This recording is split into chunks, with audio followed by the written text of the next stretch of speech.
দাদাকে যদি বলি দাদা তুমি একটা সন্তান জন্ম দাও তো, উল্টো পাল্টা কথা বলতে তুমি সুরে বলো, আমি দেখি। সুরে শোনো।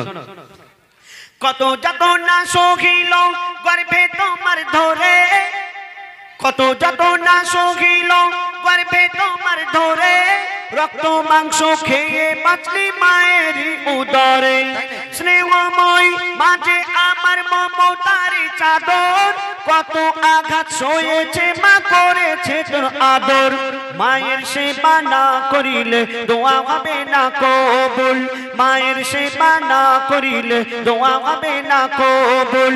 মাকে ভালোবাসলে খুশি হবে আল্লাহ রাসূল।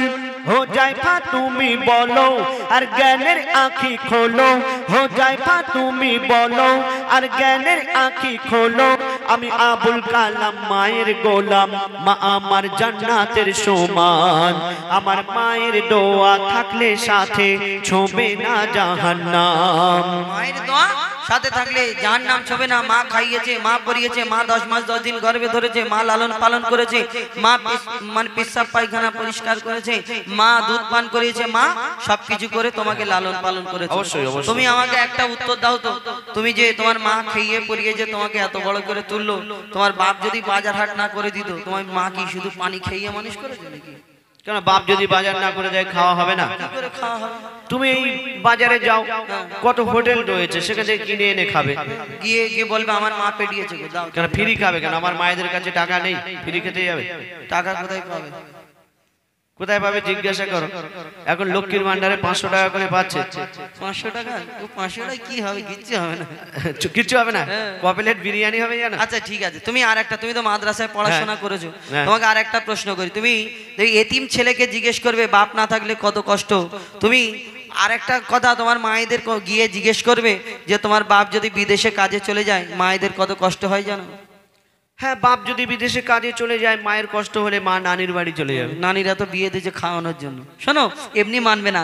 ওই যার ওসিলাই এলে ধরাই পিতা জন্মদাতা, ঠিক বলি? ঠিক তো আছে। তুমি কি বিনা বাপে এসছো? হেলিকপ্টার করে আসছে। বাপ না হলে দুনিয়ায় আসতে পারে না। শোনো, ওই যার ওসিলাই এলে ধরাই পিতা জন্মদাতা, আর পিতার মনে তাই কখনো দিও না গো ব্যথা। তুমি পিতার মনে তাই কখনো দিও না গো ব্যথা। আর কেটে কেটে ওই কেটে কেটে বাবা মাথার ঘাম পায়ে ফেলে, আর রক্ত পানি করে আহার মুখে দেয় তুলে। আর পিতা যাহার দুনিয়াতে নেই দুনিয়া তাহার আধার, পিতা যাহার দুনিয়াতে নেই দুনিয়া তাহার আধার। পিতা না থাকলে হাজার রকম সইতে হয় অত্যাচার। বলো বলো আবুল কালাম দুনিয়াতে বেশি কার দাম, বলো বলো আবুল কালাম দুনিয়াতে বেশি কার দাম। যার পিতা আছে তার কাছে আছে দুনিয়ার খাজানা। আর পিতা না থাকলে তোমার মায়েদের জীবন সুখে থাকবে না। তোমারে বাবা, তুমি বলছো সন্তানকে মানুষ করতে গিয়ে বাবা অনেক পরিশ্রম করে, অনেক খাটাখাটনি করে, মায়েদের কাছে মায়ের স্বামী না থাকলে মায়েদের জীবন সুখী হয় না। হ্যাঁ, কিন্তু হোজাইফা শুনে রাখো, বাবা যতই যাই করুক তবুও আল্লাহ পাক মাকে বেশি সম্মান দিয়েছেন। কেন? কেন শুনবে? তুমি যে নামাজ রোজা করছো, আল্লাহ পাক তৌফিক দিলে হজেও যাবে, কুরবানির সময় কুরবানি করছো, জাকাত দিচ্ছ, কত কি ইবাদত করছো, কেন করছো বলো তো? কেন করছি? এটা সবাই জানে। আল্লাহকে ভালোবেসে, নবীকে ভালোবেসে, আল্লাহকে রাজি খুশি করানোর জন্য। আর ভালো মন্দর মানে বিচার হবে, জান্নাত জাহান্নাম আছে। জাহান্নাম তো সেই মাইক্রোওয়েভের মতো সিস্টেম না যে ভিতরে ঢুকিয়ে শ্যাক দিয়ে আবার বের করে নেবে। যদি একবার ঢুকে যাও গুড়গুড় করে আওয়াজ হবে। আর যদি আল্লাহ ভালোবেসে জান্নাতে দেয়, ব্যাস এই কটা আশা, এছাড়া কোনো আশা নেই। তুমি আল্লাহকে রাজি খুশি করানোর জন্য ইবাদত করছো, জাহান্নামের ভয়ে ইবাদত করছো, আর জান্নাতে যাওয়ার জন্য ইবাদত করছো। তো তুমি যে জান্নাতে যাবে, সেই জান্নাত তোমার কোথায় আছে বলো তো? জান্নাত কোথায় আছে মানে 8টা জান্নাত কোন জান্নাতে দেবে আমি কি জেনে বসে আছি নাকি? সেই 8টার মধ্যে যে জান্নাতটা তুমি পাবে, সেই জান্নাত হবে তোমার মায়ের কদমের তলায়। তো কি হয়েছে? বলে কি হয়েছে? মায়ের কদমের তলায় সন্তানের জান্নাত, মায়ের সম্মান বেশি হবে না? জান্নাত আর কি বলবো তুমি? আচ্ছা ঠিক আছে, সুরে বলি। শোনো আমি একটা কথা বলো। বলো। মায়ের কদম তলায় যদি জান্নাত হয়, জান্নাতের চাবি থাকবে বাপের হাতে, তুমি যাবে কোথায়? যাবে কোথায়? জান্নাতের চাবি বাপের হাতে, ওটা আমি পরের ছন্দে বলছি। শোনো, বলো। মায়ের কদম তলে আছে সন্তানেরই জান্নাত, ওগো মায়ের কদম তলে আছে সন্তানেরই জান্নাত, দিনে রাতে সেই মায়ের করে যাও খিদমত। কেন?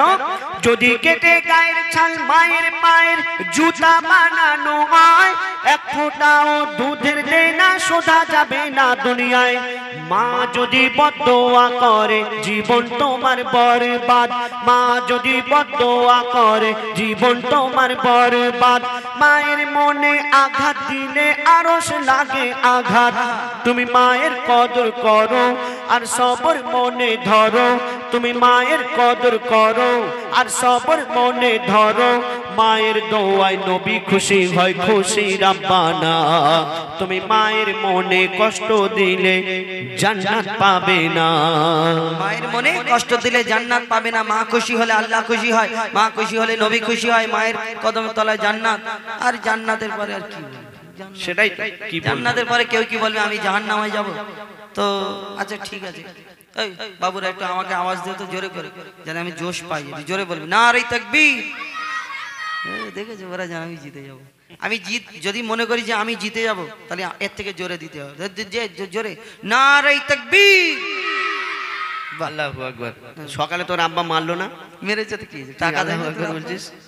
ওরা আব্বার টাকা দেয়। শোনো, তুমি বলে মায়ের কদম তলায় জান্নাত, আর জান্নাতের পরে আর কিছু নেই, আর কি খুশি তুমি? অত সহজ না। শোনো, ওই পিতা আদমের পাঁজর হতে মা হাওয়াকে বানায়, ওই পিতা আদমের পাঁজর হতে মা হাওয়াকে বানায়, আর হাওয়ার জান্নাত রাখিল আল্লাহ আদমের পাগের তলায়, সেই হাওয়ার জান্নাত রাখিল আল্লাহ আদমের পাগের তলায়। আরে ও কালাম ভাই বলো, ওগো ও কালাম ভাই, পিতাকে তুমি করো না অবহেলা। আরে ও কালাম ভাই, পিতাকে তুমি করো না অবহেলা, আর তোমার মায়ের জান্নাত তোমার বাপের পাগের তলা। আমার মায়ের জান্নাত আমার বাপের পায়ের তলা। ঠিক আছে বলো, আর শুনবে? আরে ও কালাম ভাই, পিতাকে তুমি করো না অবহেলা, আর তোমার মায়ের জান্নাত তোমার বাপের পাগের তলা। আর বাপের কি মর্যাদা তুমি বুঝবে কেমন করে, বাপের কি মর্যাদা তুমি বুঝবে কেমন করে। বাপ কি জিনিস জিজ্ঞেস করো এতিম ছেলেকে ধরে, যারা আজকে পিতা হারা তারা দুনিয়ায় বেসাহারা, যারা আজকে পিতা হারা তারা দুনিয়ায় বেসাহারা। তাই পিতার মনে তুমি কোনোদিন দুঃখ দিও না। আর শোনো, মোর নবী মোহাম্মদ বিশ্ব পিতা ভেবে দেখো না তোমারই বাবা। আচ্ছা হুজাইফা, তুমি যে বললে আমার মায়ের জান্নাত, শুনছো? আমার মায়ের জান্নাত আমার বাপের পায়ের তলা, আর আমার বাপের জান্নাত কোথায় হবে তাহলে? বাপের জান্নাত কোথা? ওনার মা মানে দাদি। দাদি? তো দাদিটা কি ছেলে না মেয়ে? দাদিরা মেয়ে, তো কি হয়েছে? তাহলে মায়ের সম্মান তো বেশি হবে। আর দাদিটা যদি মেয়ে হয়, আর বিনা দাদাতে কি দাদি হয়ে গেল? দাদার সঙ্গে যদি দাদির বিয়ে না হতো, দাদি হতো কোথা থেকে? আর সেই দাদা তুমি বলবে তার বাপ, হ্যাঁ, তার মা, আমি বলবো তার বাপ। হ্যাঁ। আর রাত 10:30 বাজে আমি যদি বলতে থাকি আজকের শুধু নয় সারা জীবন পার হয়ে যাবে, কেন? সেই পিতা আদম আর মা হাওয়া থেকে শুরু, তার বাপ, তার মা, তার বাপ, তার মা, তার বাপ, তার মা, তার বাপ, তার মা, তার বাপ, তার মা, তার বাপ, মানে পিড়ি পিড়ি তার বাপ, তার মা, তার বাপ, তার মা, তার বাপ, তার মা, তার বাপ, তার মা করে শেষ হবে না। শেষেতে মা হাওয়া, মা হওয়ার পরে পিতা আদম, তারপরে পিতা আদমের পরে তোমার হাঁড়ি কপ্পু শেষ হয়ে গেছে, বলো না? বের করবো? করো দেখি। না থাক, কেন বলো তো? এখন 10:30 বাজে, শেষ করতে হবে। এখন আবার কর্পূর বের করলে এই ঘোনাতে আবার মাছি বসবে না। ঘোনাতে আমি যদি বাপেদের বের করি জীবনে মৌমাছি ঢুকবে না, বলো? ও হুজাইফা, আমার মনে হয়, ও হুজাইফা, আমার মনে হয় এই ঝগড়ার শেষ হবে না। ও হুজাইফা, আমার মনে হয় এই ঝগড়ার শেষ হবে না। বাপ মা ছাড়া কোনো সন্তান দুনিয়াতে আসে না। লাইনে এসো, আব্বা মা দুজন আমি বেলাইনে আছে, শুধু মা মা করলে হবে না। শোনো, আরে ও কালাম ভাই, এবার তুমি সোজা রাস্তায় এসো, আর তোমার হাড়িতে কপ্পু নেই একাই ফাঁকা চেয়ারে বসো। আরে ও কালাম ভাই এবার তুমি সোজা রাস্তায় এসো, আর ঝগড়া ঝাঁটি শেষ করে শেষের দিকে এসো। পিতা মাতার সেবা করো ও গো মুসলমান, পিতা মাতার সেবা করো ও গো মুসলমান, পিতা মাতার সেবা করো ও জায়ফা ও কালাম। বলে এ মেঘান্নান কদর করো দুজনারই সমান। হাদিস ও কোরআন তোমারি বাবা দেবে তার প্রমাণ, হলো জিন্দা কাবা। মায়ের সেবা আগে পিতার সেবা পরে, প্রথম খোদা গড়লো সবার পিতা আদম, এমন কথা বলেন শেষ পয়গম্বরে। তারপরে মা হাওয়াকে করিল সৃজন। হাদিস ও কোরআন তোমারি বাবা। শেষ করো হুজাইফা দাদা। আমি দাদা হই। যাই হোক, এই গজলের মাধ্যমে ভুল তুমি কি কবি জানা আছে? বাঁধা কবি, কবি ওল কবি, ওল কবি। যাই হোক, আমাদের এই গজলটার মাধ্যমে এই উদ্দেশ্য এতক্ষণ বললাম, আর একটা মিনিট বলে নি।